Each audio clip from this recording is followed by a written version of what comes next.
guys, for today's video, magluto ang inyong mari og bulad. Siyempre, bulad niya. Hotdog. Paborito mong yun ako ni.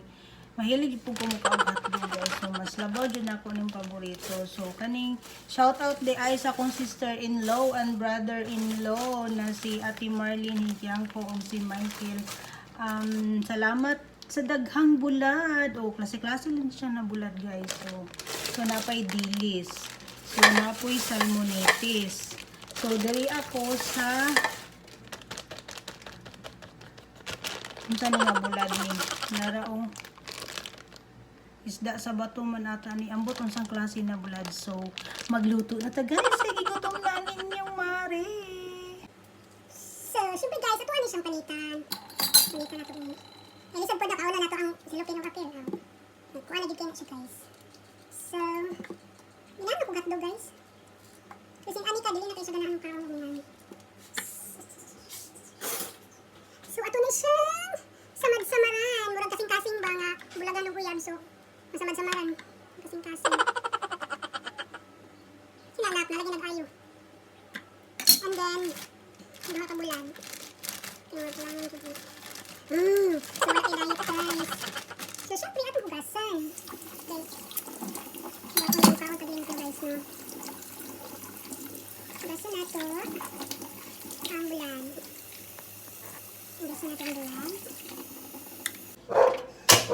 So, magluto na ta guys.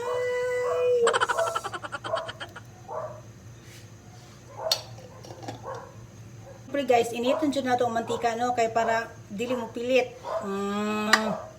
Simple ra kayo ni guys, oy. Bulad ragod ni og hotdog. Charang! Pero luo jud kayo ang bugas ang kanon niya guys. Chadadading, ding, ding, ding. Hay, kadugay ani mag-init na crave na jud kay kabuton na ko kayo guys. Gikapoy man kay ni itong video, so kapoy na mag-edit na nato niya guys, no? Ato na ni basasan. Sama na siya guys. Nagbukal-bukal na. Siyempre guys, unahon nato ang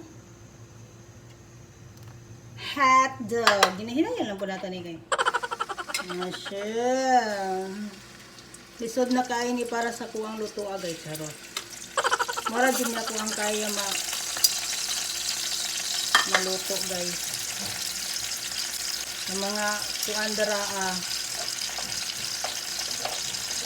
nag-crave og bulad na pagpalit na mo og bulad.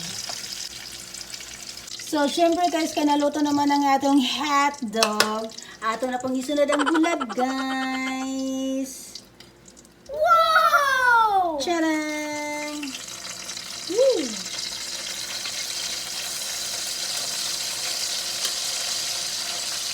Wow!